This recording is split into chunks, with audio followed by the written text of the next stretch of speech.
Para nuestra proclamación final, hemos escogido un versículo el cual creo que es apropiado para el cierre de la conferencia. Filipenses 1:6.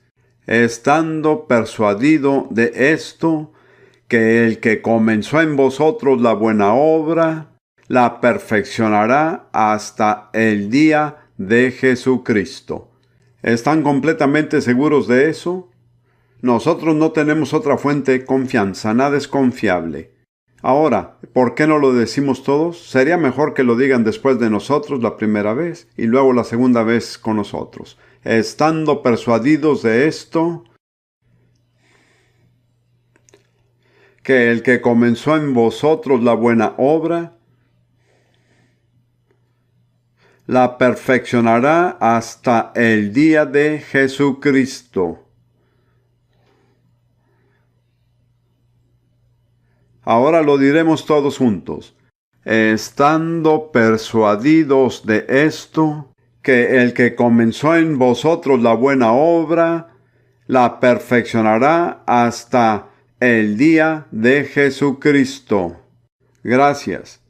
Ahora, sería desconsiderado de mi parte si no diera un gran agradecimiento a todo el grupo de personas que hizo posible la conferencia. Llegué a tiempo para escuchar algunos agradecimientos que fueron dados individualmente. De todas maneras, voy a dar gracias a todos colectivamente. Permítame decir que ha sido un verdadero placer ver a algunas personas que no he visto hace años, descubrir que todavía están vivos, en buena salud y caminando con el Señor. Es maravilloso.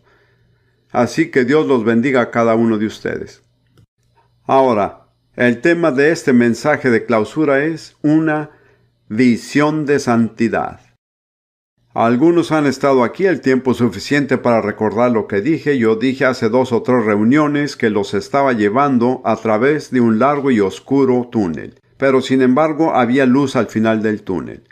Ayer por la tarde hablaba de la iglesia como la novia de Cristo. Ahora, este día, Dios ayudándonos, y tiene que ser Dios. Yo quiero salir hacia la plena gloria de Dios. Ahí es donde el túnel debería conducirnos. Yo creo que la gloria de Dios se resume en una sola palabra: la santidad. Una palabra que muy rara vez es usada en la iglesia contemporánea, como yo la conozco. De hecho, casi pudo suprimirse de las escrituras en lo que respecta a la mayoría de las personas. Hay una versión de la santidad que es un conjunto de reglas negativas: no hagas eso, no hagas aquello. Permítame decir que respeto esas reglas, pero eso no tiene nada que ver con la santidad. La santidad es totalmente diferente y es totalmente positiva. Encuentro que como personas religiosas nos resulta mucho más fácil concentrarnos en lo negativo que en lo positivo. Rápidamente aprenderemos todos los no deberás, pero a menudo no llegamos mucho más allá de eso.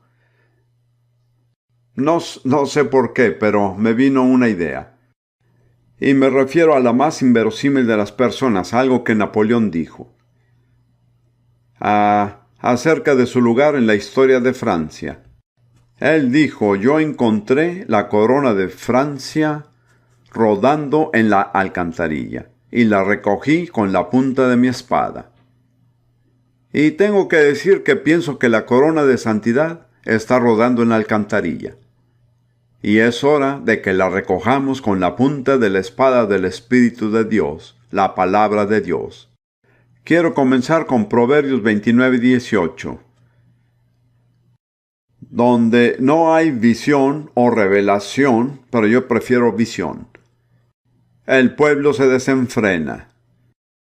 Esa palabra en hebreo significa algo que Dios te ha concedido como revelación, como visión. No significa necesariamente una visión física, sino una revelación de Dios. ¿Estarán de acuerdo conmigo que básicamente para sacar algo real de la Biblia necesitamos revelación? Podemos estudiarlo, intelectualizarlo, pero cuando va a hacer su trabajo, tiene que ser una revelación directa y personal.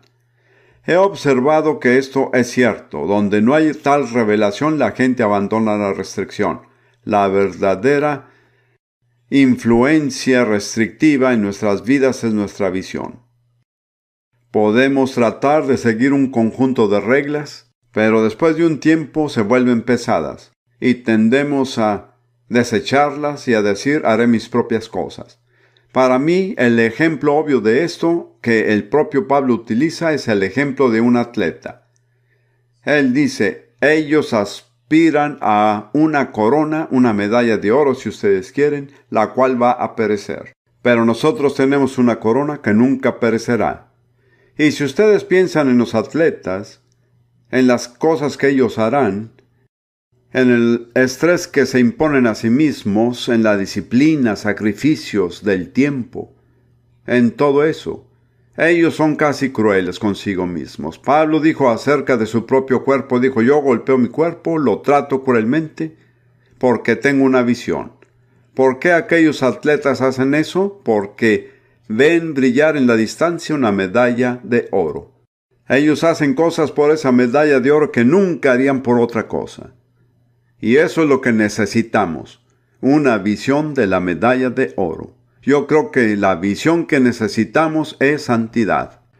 Y quiero hablar este día de la santidad. No me siento totalmente apto para este tremendo tema, pero voy a hacer lo que pueda y confiar en que el Señor lo use de la manera que Él pueda.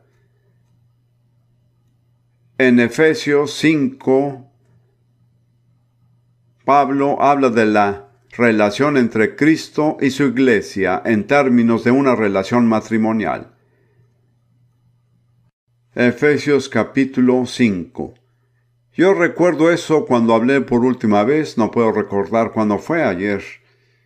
Por la tarde dije que Dios me ha mostrado que el corazón de Jesús es para su iglesia, su novia. Y cuando nuestro corazón está en armonía con su corazón, podemos fluir con Él. Jesús tiene una pasión por los perdidos. Él quiere alcanzar a los no salvos como nosotros en el ministerio. Nuestro lema es alcanzar a los no alcanzados y enseñar a los no enseñados. Hemos tenido esa visión y ha funcionado. Hemos tenido éxito hasta cierto punto. Hemos alcanzado de una forma u otra al menos 140 naciones. Mi programa de radio sale al menos en una docena de idiomas y toca cada continente. Está en todas las lenguas más habladas del mundo. ¿Por qué fuimos exitosos? Porque tuvimos una visión. No porque alguien nos contrató, sino porque tuvimos una visión. Pero mi visión se ha incrementado. Creo que es la obra soberana de Dios. Todavía estoy totalmente comprometido a alcanzar a los no alcanzados y a enseñar a los no enseñados. Pero mi visión ahora se centra en la novia de Cristo, la iglesia. Creo que de alguna manera he llegado a una armonía más plena con el corazón de Jesús, porque creo que ahí es donde está su corazón. Está con su novia. Quiero leer un pequeño pasaje de Efesios 5, comenzando en el versículo 25. Maridos, amad a vuestras mujeres, así como Cristo amó a la iglesia y se entregó a sí mismo por ella, para santificarla, habiéndola purificado con el lavamiento del agua por la palabra, a fin de presentarla a él a sí mismo como una iglesia gloriosa, que no tenga mancha, ni arruga, ni cosa semejante, sino que sea santa y sin mancha. Aquí vemos todo el enfoque del ministerio de Jesús. Presentarse a sí mismo, a la iglesia, como una novia. Él usa dos palabras, glorioso y santo. Permítanme primero hablar brevemente sobre la palabra gloriosa. Quiero referirme a Segunda de Crónicas, capítulo 7,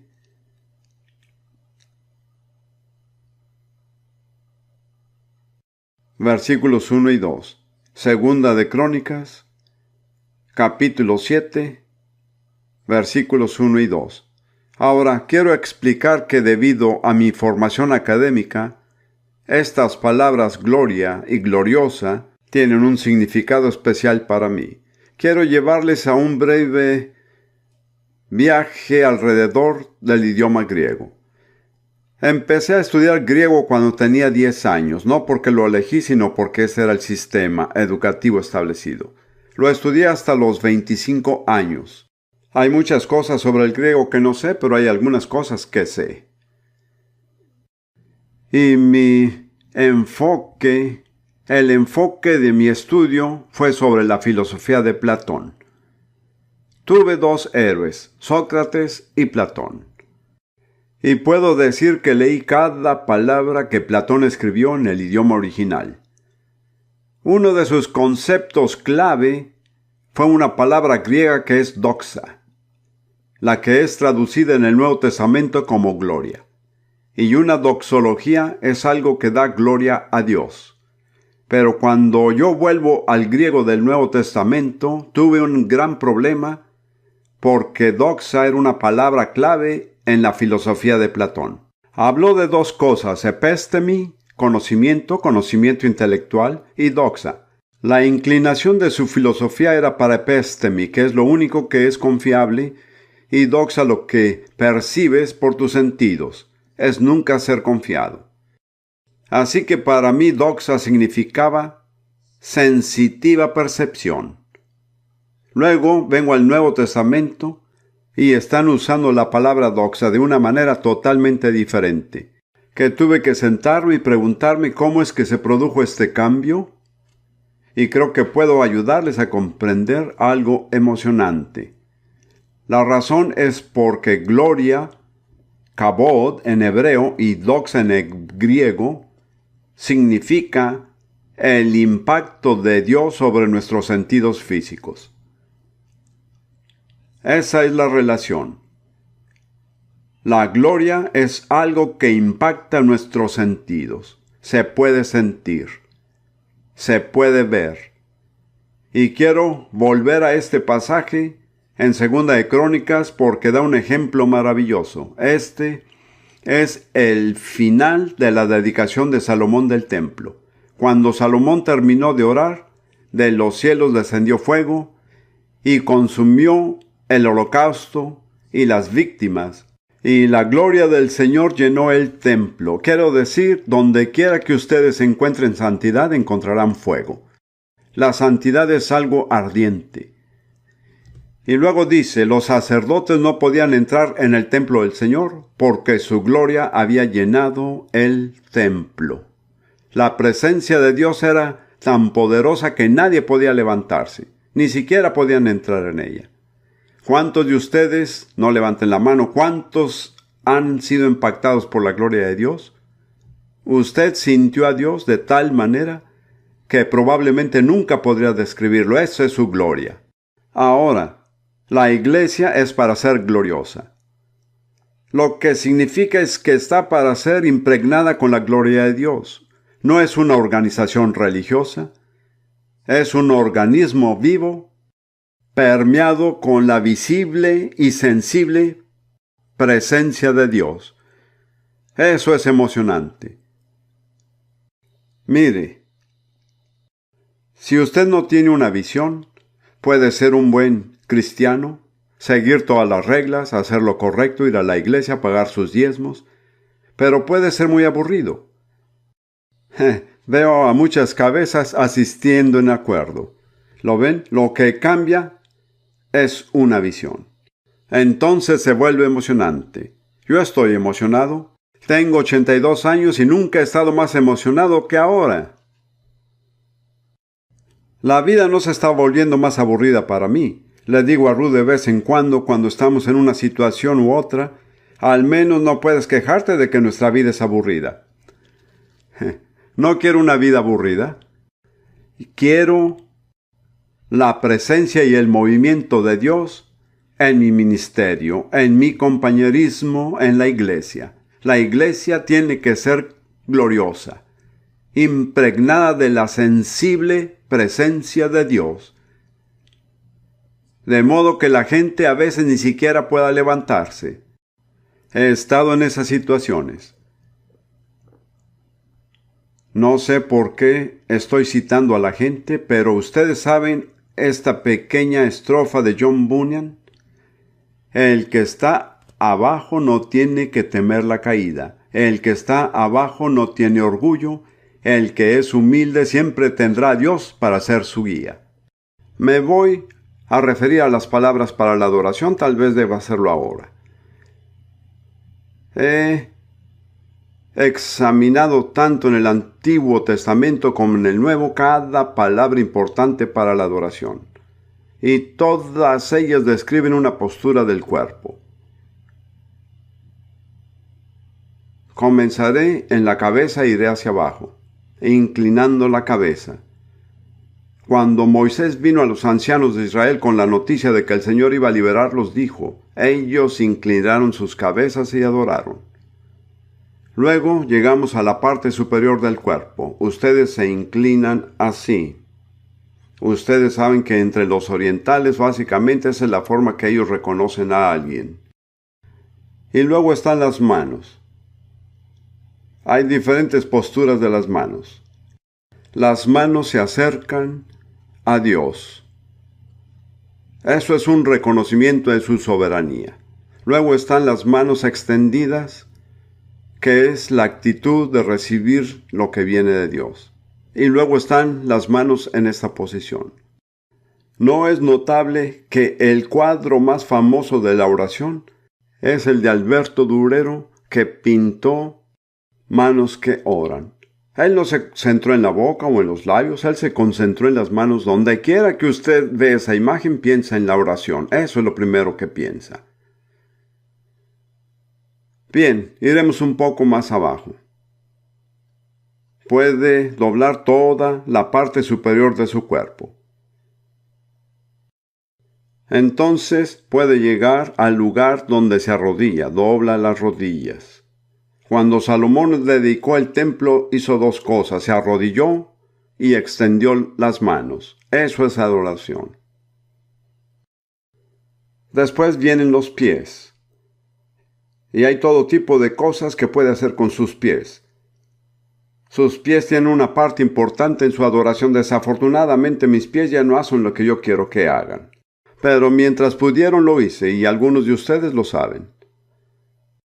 Yo recuerdo a un joven que vino de una vida bastante desordenada y se encontró con el Señor. Y su testimonio fue este: no he dejado de beber, yo solo he cambiado la marca. Yo no he dejado de bailar, yo solo he cambiado la pista. Ellos son mis sentimientos.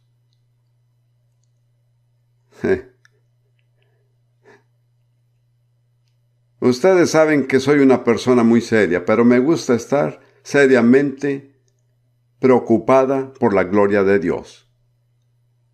Y finalmente, este no es el final de la lista, pero es donde nos vamos a parar. La palabra hebrea para la adoración es ishtak kabut, que significa postrarse a sí mismo en su cara en el suelo. Es por eso que pienso en John Bunyan, porque cuando estás allí no hay más bajo que puedas ir. Solo hay una manera que ustedes puedan ir. Y este es el significado real, literal, de la palabra hebrea primaria para la adoración. Ishtak kabut. Donde quiera que Rudy y yo vamos a ministrar, esto incluye este particular. Antes de salir en público, pasamos tiempo sobre nuestra cara en el piso. Lo hicimos un día antes de la inauguración de esta conferencia. Nos dijimos: aquí estamos, Señor, no tenemos nada que dar excepto lo que tú nos des, no tenemos fuerza, no tenemos poder, nosotros pertenecemos al piso, y no nos levantaremos hasta que hayamos dejado esto claro para ti. Nosotros estamos dependiendo de ti. Así que eso es adoración según la Biblia, y no según la iglesia. ¿Conoce ese famoso himno? Gloria al Cordero Rey Jesús, ángeles postrados aceptad. ¿Qué están haciendo ellos? Adorando. y estos respetables miembros de la iglesia cantarían esta canción con entusiasmo, no estaría en sus cabezas postrarse. Eso es bueno para los ángeles, pero no para nosotros, respetables miembros de la iglesia. La adoración es la respuesta a la santidad de Dios. Es la respuesta a la presencia de Dios. En muchas iglesias tenemos el servicio de adoración los domingos por la mañana, pero no hay adoración en lo absoluto. Es un buen servicio de canciones, pero la gente entra en pie, se sienta, se levanta, se sienta, se levanta, se sienta, se levanta y se va. Ellos no han adorado, ni siquiera saben lo que es adoración. De hecho, en realidad, yo creo que hasta que ustedes alcancen a ver la santidad de Dios, no tendrán la motivación para adorar. Permítame citar Hebreos 12,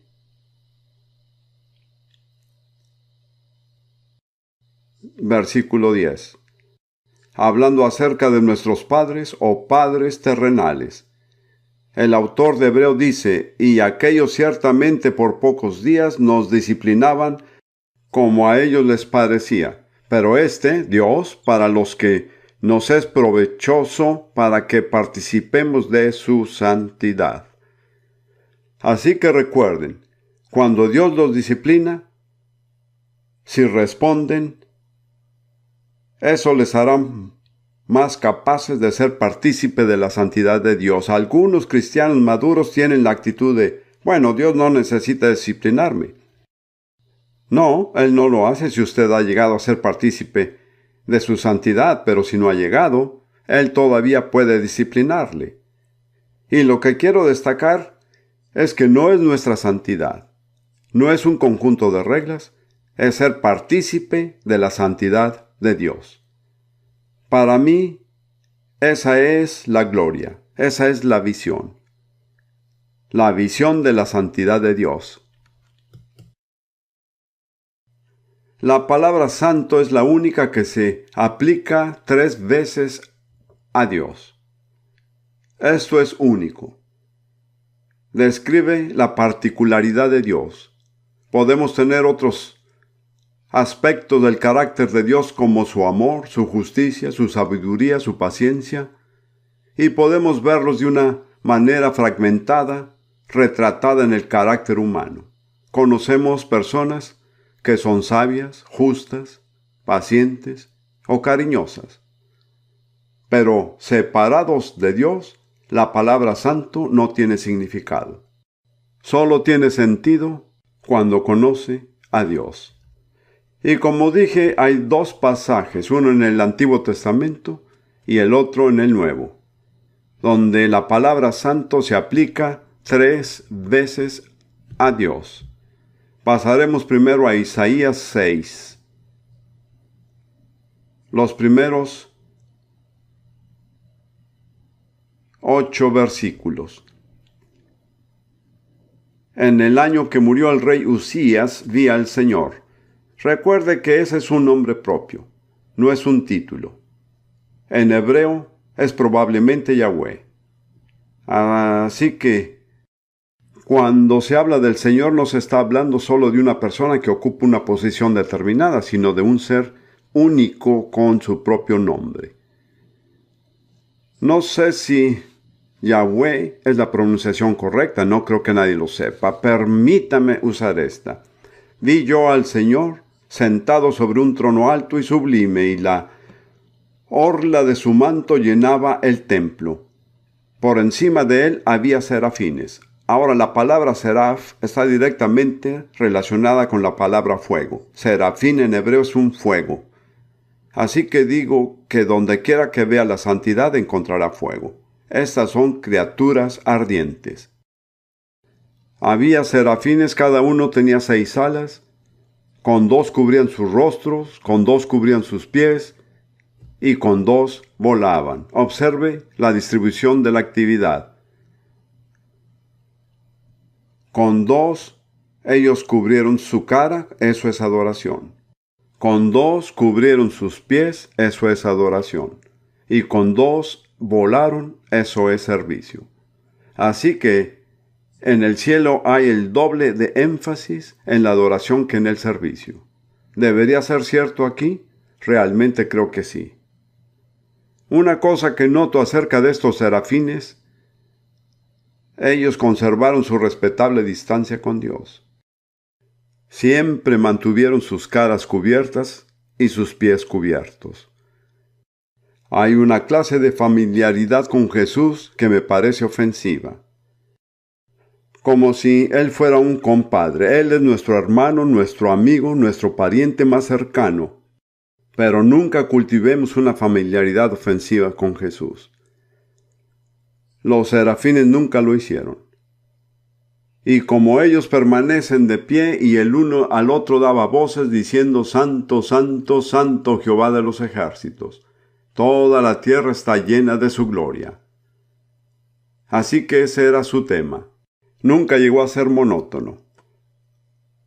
La santidad de Dios era tan impresionante, tan gloriosa, que nunca llegó a ser monótona. La voz del que clamaba hizo que el umbral de las puertas se estremeciera, y el templo se llenó de humo. Entonces dije: ¡ay de mí! Soy hombre muerto, estoy deshecho, he perecido. Mis ojos han visto al Rey, el Señor de los ejércitos, aun cuando soy un hombre de labios impuros y habito en medio de un pueblo de labios también impuros. Ahora, por lo que puedo entender, Isaías ya era un profeta, porque profetizó en el reinado de Usías. Esto ocurrió en el año en que Usías murió. Así como yo lo entiendo, Isaías ya era un profeta del Señor. Pero cuando tuvo una visión de la santidad del Señor, dijo: estoy perdido. Soy un hombre de labios inmundos que habita en medio de un pueblo de labios inmundos. La primera vez que fui a un servicio pentecostal, y fui allí porque alguien me invitó y pensé que quería ver lo que pasaba. El predicador había sido previamente un taxista y era un poco diferente que Cambridge. Pero leyó este pasaje, y cuando llegó a esas palabras: soy un hombre de labios impuros y habito en medio de un pueblo de labios impuros, me dije a sí mismo: eso me describe con más exactitud que lo que me hayan descrito jamás. Estaba en el ejército británico y probablemente es el número 1 en la lista de personas de labios impuros. Y yo estaba tan inmundo como el resto de ellos. Yo no alcancé la salvación, pero déjenme decirles qué pasó. Esto no tiene nada que ver con mi sermón. Pero él comenzó a predicar, y yo había sido entrenado para analizar y criticar durante 7 años en Cambridge. Y me senté ahí y me dije: este hombre sabe de qué está hablando. No lo entiendo, pero él sí lo sabe. Quiero decir, una de las cosas que él hizo fue que comenzó con este texto y terminó de alguna manera con David y el rey Saúl. Nunca entendí cómo llegué de un lugar a otro. Él estaba demostrando el hecho de que el rey Saúl era una cabeza y hombros más alto que la gente. Así que él estaba llevando a cabo una conversación imaginaria entre Saúl y David. Y para enfatizar el hecho de que Saúl era mucho más alto, había un pequeño banco en la plataforma. Estaba sobre el banco, y cuando hablaba de Saúl, miraba hacia abajo donde estaba cuando era David desde el banco. Pero en medio de una de sus elocuencias el banco se derrumbó y cayó a la plataforma con un fuerte ruido. Si usted hubiera planeado algo para impresionar a un señor de Cambridge, usted debería haber omitido esa parte. Pero yo dije: no a causa de... pero a pesar de ello, sé que lo que él está diciendo es correcto y no sé si es correcto. Entonces llegaron al final del servicio y yo nunca había estado en un lugar donde usan himnarios y mucho menos versos repetidos. Quiero decir que todo era nuevo para mí. Y al final dijeron: ahora si quieres esto. Yo no pude entender lo que era esto. Y me dijo: levante la mano. Yo estaba muy apenado. Nunca me habían pedido que levantara la mano en la iglesia. Así que me senté ahí y había un silencio fúnebre sin música ni nada. Y mientras estaba ahí, hubo dos voces inaudibles que me hablaban. Una de ellas me dijo: si levantas la mano delante de todas estas señoras siendo un soldado uniformado, vas a parecer muy tonto. La otra me dijo en el oído contrario: si esto es algo bueno, ¿por qué no deberías tenerlo?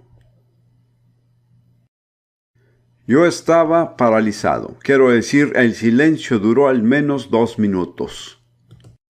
Entonces ocurrió un milagro. Vi que mi propio brazo derecho se levantaba en el aire y supe que no lo había levantado yo. Piense lo que es estar emocionado. Yo estaba asustado y pensé en qué me he metido. Pero días después me encontré con el Señor en un cuarto de las barracas del ejército. Pero esa impresión de aquellas palabras de Isaías: ¡ay de mí! Porque estoy deshecho, estoy perdido, he perecido. Este es un profeta del Señor. Sin embargo, cuando vio al Señor en su santidad, se sintió tan inmundo, tan indigno, tan despreciable. Esa es una revelación de la santidad del Señor. Ustedes pueden pensar en Job. Miremos a Job en Job capítulo 1.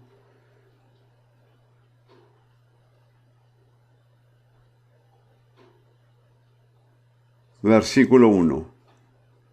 Hubo en tierra de Uz un varón llamado Job, y era este hombre perfecto y recto, temeroso de Dios y apartado.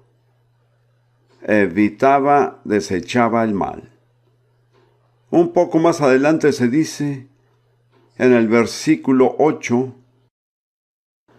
este es el testimonio del Señor acerca de Job. Y él se está jactando de Job con Satanás, lo que es una escena singular. Y Jehová dijo a Satanás: ¿no has considerado a mi siervo Job? Que no hay otro como él en la tierra, varón perfecto y recto, temeroso de Dios y apartado del mal. Así que ese fue el testimonio de Dios acerca de Job. Todos estaban de acuerdo en que Job era un hombre muy justo. Job pensaba así, Dios se lo dijo y hasta Satanás lo dijo. Sin embargo, cuando Job tuvo una revelación personal del Señor, vayamos a Job capítulo 42, versículos 5 y 6. Job 42, versículos 5 y 6. Ahora, el Señor se había aparecido a Job en un torbellino y le había dicho muchas cosas, en las cuales no vamos a entrar. Pero la reacción de Job: dijo al Señor: de oídas te había oído, mas ahora mis ojos te ven. Por tanto me aborrezco y me arrepiento en polvo y ceniza. Este hombre excepcionalmente justo, directamente expuesto a la gloria del Señor, se sintió igual que Isaías. Estoy impuro, soy indigno, soy incapaz.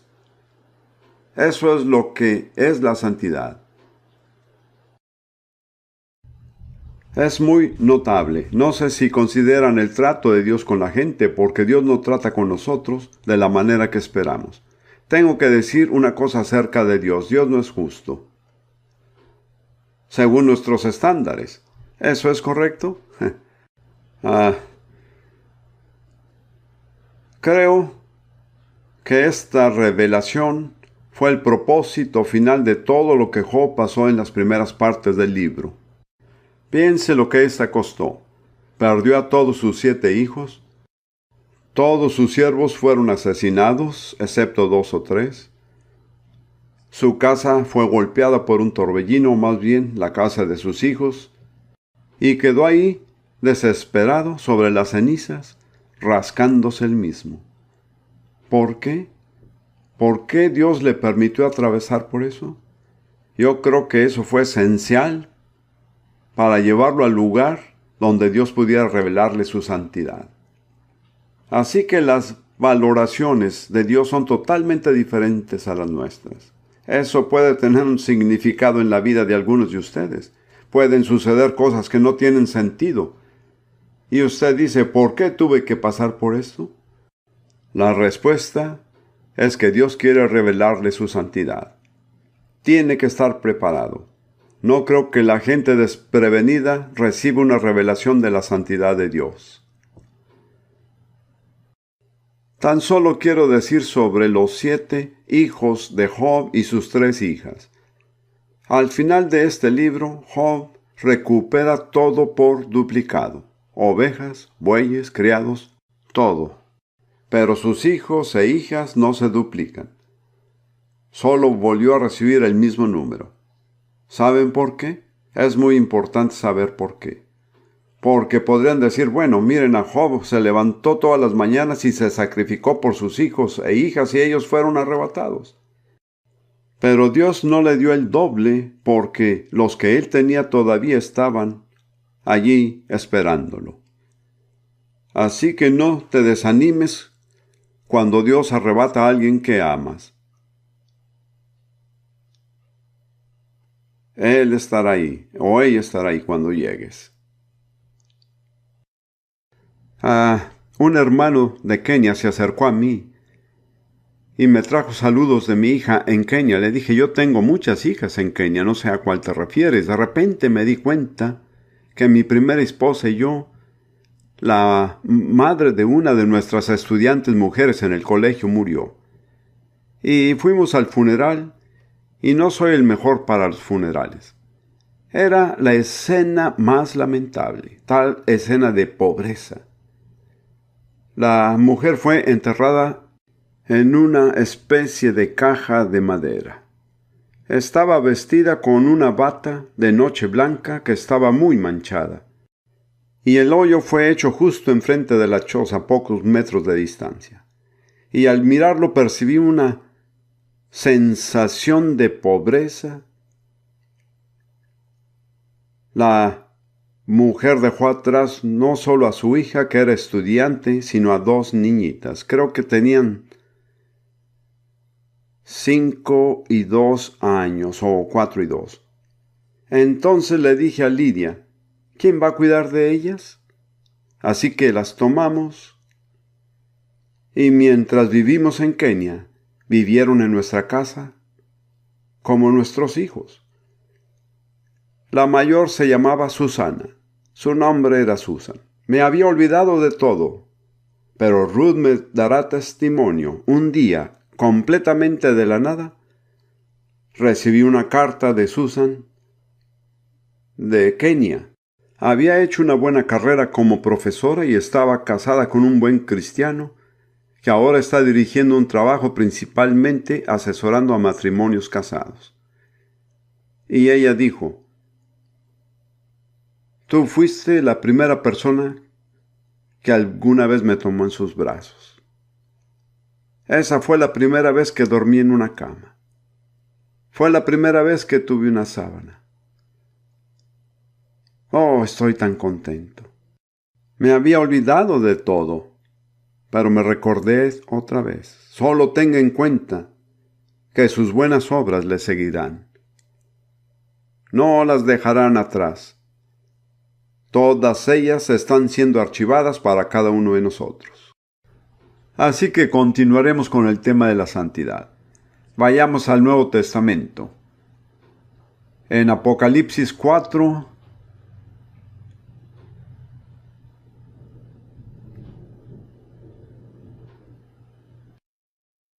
versículo 2, Juan dice, y al instante yo estaba en el Espíritu, y he aquí un trono establecido en el cielo, y en el trono uno sentado.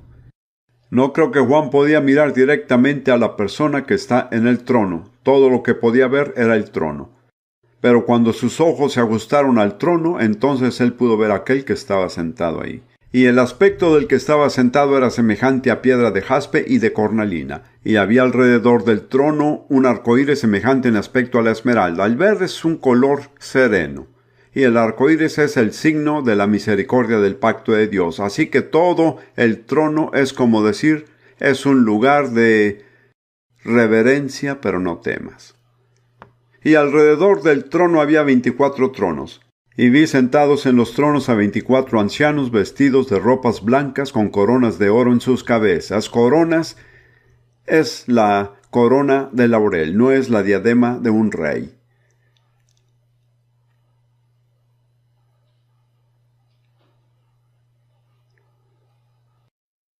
Es muy interesante para mí, no voy a dar una conferencia sobre el gobierno de la iglesia, pero la forma humana de gobierno que Dios respalda es el Consejo de Ancianos. Esta comenzó en Génesis y reaparece en Apocalipsis. Yo recuerdo que aproximadamente hace 20 años o más empecé a sentirme muy emocionado con los ancianos. Y yo iba y predicaba sobre ancianos. La gente decía, ¿qué son los ancianos? ¿Para qué los necesitamos? ¿Qué son ellos? Bueno, hay un gran cambio en la iglesia porque la gente de hoy está muy consciente y muchos de ellos acerca de los ancianos. Esa es la forma divina de gobierno. Y estas personas, al parecer, eran personas que habían sido victoriosas en su carrera terrenal. Se sentaron en tronos. Y una versión antigua se decía sillas, pero la palabra es trono, en la presencia de Dios. Esa fue su recompensa. Tengo que decir que en mi propia experiencia solía pensar, ¿saben qué? Estar en el cielo sentados alrededor cantando himnos. Eso exactamente no me emociona. Pero luego pensé en estos hombres. Todo lo que hicieron fue sentarse en los tronos en la presencia de Dios. Y todavía no he llegado al punto en el que puedo aceptarlo plenamente, pero he llegado a ver que la revelación personal y directa de Dios es lo más grande que Él tiene para ofrecer. Y estar permanentemente en la presencia de Dios, no hay nada más allá que eso. Solía pensar que me gustaría despegar y mirar una o dos estrellas ahí arriba, averiguar lo que está pasando en el universo. Pero no creo que haya llegado, pero estoy mucho más cerca de estar completamente satisfecho con nada más que con la presencia de Dios. Permítame recordarles que Dios es un Dios que se revela a sí mismo. Él es un creador que ama revelarse a sí mismo. Y la mayor recompensa que Dios tiene para ofrecerles es la revelación de sí mismo. Así que aquí, estos 24 victoriosos vencedores, con sus guirnaldas de oro en la cabeza, delante de Dios. Y cada vez que tienen una visión de la santidad de Dios, terminaban postrados en sus rostros. Así que, hermanos y hermanas, si esto está bien para los serafines, debería ser bueno para usted y para mí. Y del trono salían relámpagos y truenos y voces, y delante del trono ardían 7 lámparas de fuego. Tomen en cuenta el fuego aquí, los cuales son los 7 espíritus de Dios. Podríamos detenernos aquí, pero no lo haré. Y delante del trono había como un mar de vidrio semejante al cristal, y junto al trono y alrededor del trono 4 seres vivientes llenos de ojos delante y detrás. Ahora creo que estos deben ser los mismos que los serafines. Es una opinión. El primer ser viviente era semejante a un león, el segundo era semejante a un becerro, el tercero tenía rostro como de hombre, y el cuarto era semejante a un águila volando. Y los 4 seres vivientes tenían cada uno 6 alas, y alrededor y por dentro estaban llenos de ojos, y no cesaban día y de noche de decir, Santo, Santo, Santo es el Señor Dios Todopoderoso, el que era, el que es y el que ha de venir. Alguien ha escrito un coro muy hermoso en hebreo. Alguien me preguntó lo que me gustaría tener si tuviera un funeral. Y lo que he pedido en hebreo es Kadosh, Kadosh, Kadosh. Y luego dice, en hebreo, esto es muy hermoso. A aquel quien era y es y ha de venir. Qué privilegio estar en la presencia de Dios, incluso brevemente, por un momento, aún en nuestra débil y frágil condición. No hay mayor privilegio. Esta es la santidad, ya ven. Y tengo que decir que he predicado en más de 40 naciones, durante más de 50 años, a personas de diferentes contextos religiosos y étnicos. Y no sé qué tengo que hacer todavía para encontrar gente que haga lo que dice en Hebreos capítulo 12. Hebreos 12,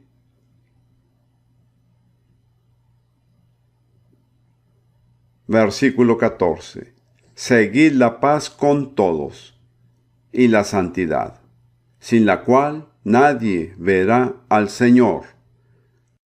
Ahora, eso deja claro que no se puede tener santidad sin relaciones correctas. Si nosotros descuidamos las relaciones personales, no calificamos para la revelación de la santidad de Dios. Es la paz con todos los hombres, en cuanto dependa de nosotros. Hay personas con las que no se puede hacer paz.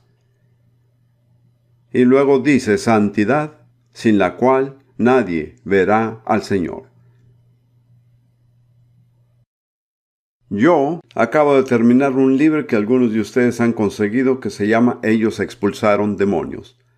Si no han leído hasta el final del libro, lo que es verdaderamente un largo camino, me he planteado la pregunta al final del libro, después de la liberación, ¿qué? Porque la liberación es esencialmente negativa. No podemos terminar con negativos. Y yo cito al profeta Abdías en el versículo 17. ¿Cuántos han escuchado un sermón de Abdías? Solo hay un capítulo. La mayoría de la gente lo ignora. Él dice en el versículo 17, pero en el monte Sión habrá liberación y será sagrado, santo, el pueblo de Jacob recuperará sus posesiones. En lo que a mí respecta, la liberación no es un fin en sí mismo, pero es una condición esencial. La liberación lleva a la santidad. Y sin ser liberado, mucha gente no puede ser santa, porque todos los demonios son inmundos. En consecuencia, si realmente usted quiere santidad, creo que tiene que recibir liberación. Y entonces dice, el pueblo de Jacob recuperará sus posesiones. Esa es la meta, devolver al pueblo de Dios sus posesiones. Ahora, nosotros los que no somos judíos, podemos ver que Israel como nación ha estado fuera de su posesión dada por Dios durante algo como 19 siglos. Y lo que es emocionante de este año es que ellos están celebrando el hecho de que han comenzado a poseer sus posesiones, pero todavía están muy lejos de poseer la completa posesión. Yo creo que básicamente eso es lo mismo en la iglesia. Yo creo que nosotros hemos estado fuera de nuestra herencia dada por Dios durante mucho tiempo. Y creo que el único propósito de Dios en los últimos tiempos es devolvernos nuestra herencia. Y no vendrá sin liberación, si necesita liberación, y sin santidad. Porque sin santidad nadie verá al Señor. Así que este es mi entendimiento de dónde estamos.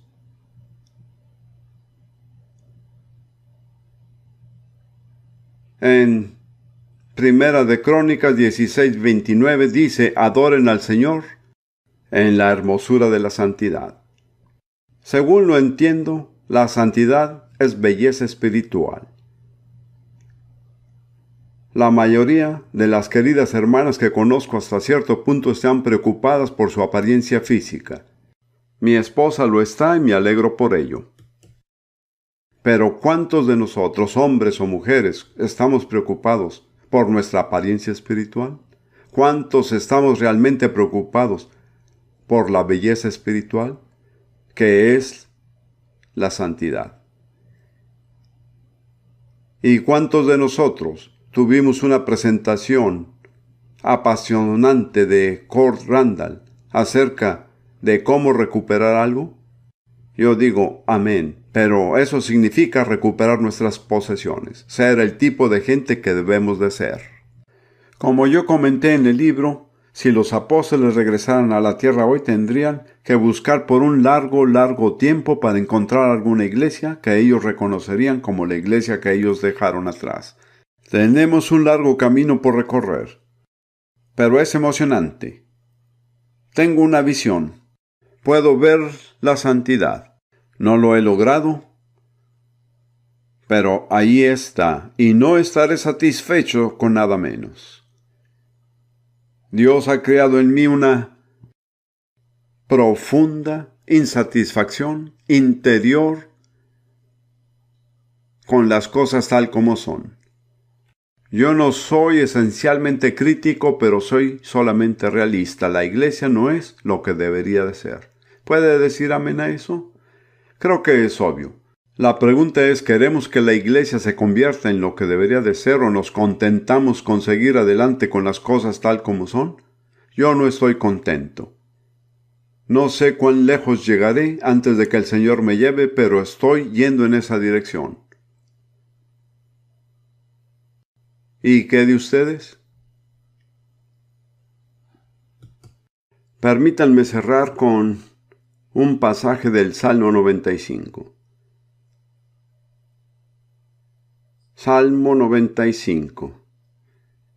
Y luego, ¿dónde está nuestro director de adoración? Todo estará en sus manos. Prepárese. Yo no tengo idea de qué hacen, pero vamos a hacer algo. Bueno, yo quiero leer el Salmo 95, versos 1 al 7. Este salmo es progresivo. Una progresión de alabanza y proclamación y cantando en la presencia del Señor. Usted conoce el Salmo. Entrad por sus puertas con acción de gracias, por sus atrios con alabanza. El único camino hacia la presencia del Señor es con acción de gracias y alabanza. Si no tienen acción de gracias, no pueden pasar la puerta. Si pasa la puerta pero no alaba, no puede pasar los atrios. Pero ellos no son el destino. El destino es la presencia del Señor. Así que sigamos este procedimiento. Venid, aclamemos alegremente a Jehová, cantemos con júbilo a la roca de nuestra salvación. ¿Sabes lo que significa grito? Significa grito. ¿Es bíblico gritar? Ciertamente lo es. La gente que va a cualquier juego de béisbol, ellos ciertamente gritan. Si usted tiene una multitud de fútbol en Gran Bretaña, y créanme, ellos gritan. Tienen algo para gritar, pero es muy temporal. Nosotros tenemos algo glorioso y permanente y Dios dice simplemente griten. ¿Están preparados para hacerlo? Todo bien, pues vamos a ponernos de pie.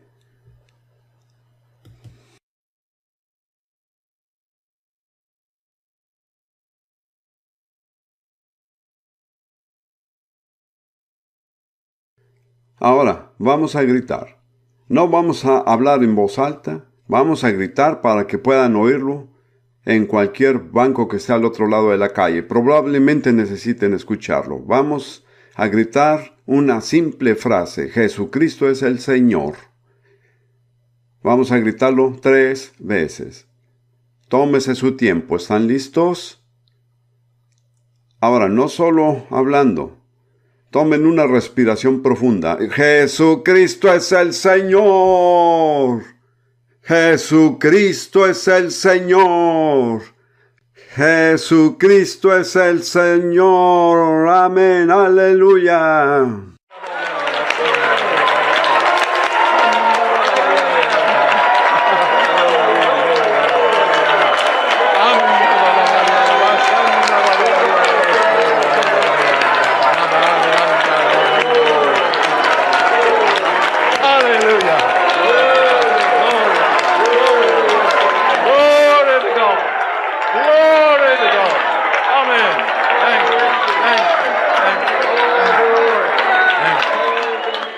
Muy bien. Ahora pueden sentarse. No hemos terminado. Vamos a hacer el resto de este salmo. Sigamos adelante. Venid, aclamemos alegremente a Jehová, cantemos con júbilo a la roca de nuestra salvación. Lleguemos ante su presencia con alabanza, aclamémosle con cánticos, porque esta es la razón por la que gritamos, porque Jehová es Dios grande y Rey grande sobre todos los dioses, porque en su mano están las profundidades de la tierra y las alturas de los montes son suyas. Suyo también el mar, pues él lo hizo, y sus manos formaron la tierra seca. En todo lo que hemos estado haciendo estamos reconociendo a este glorioso y santo Creador. Pero luego dice, esto es solo la progresión, esta es la puerta y los atrios. Entonces, dice en el versículo 6, oh, venid, adoremos y postrémonos. Y noten que es una posición del cuerpo. Arrodillémonos, otra posición del cuerpo, delante del Señor nuestro Hacedor, porque Él es nuestro Dios. Todo lo que adore uno es su Dios. Y cuando adoras algo, lo haces tu Dios. Si adoras el dinero se convierte en tu Dios. Si adoras el placer se convierte en tu Dios.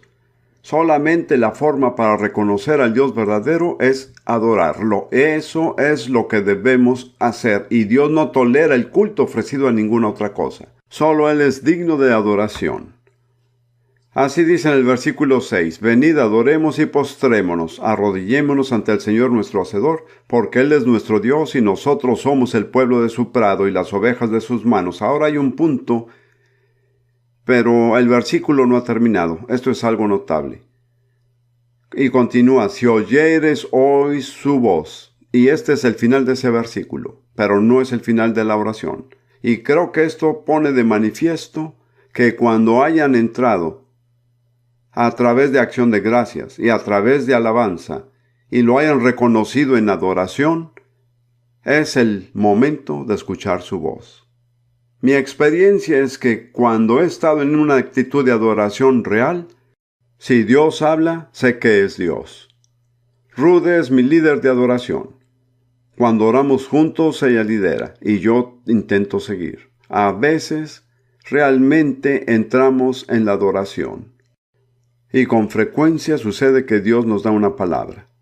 Cuando eso sucede, sé que es Dios. Hay otras veces cuando escucho una palabra y pienso, bueno, espero que sea Dios. No estoy seguro. Pero cuando el espíritu de adoración se hace manifiesto, entonces podemos escuchar su voz.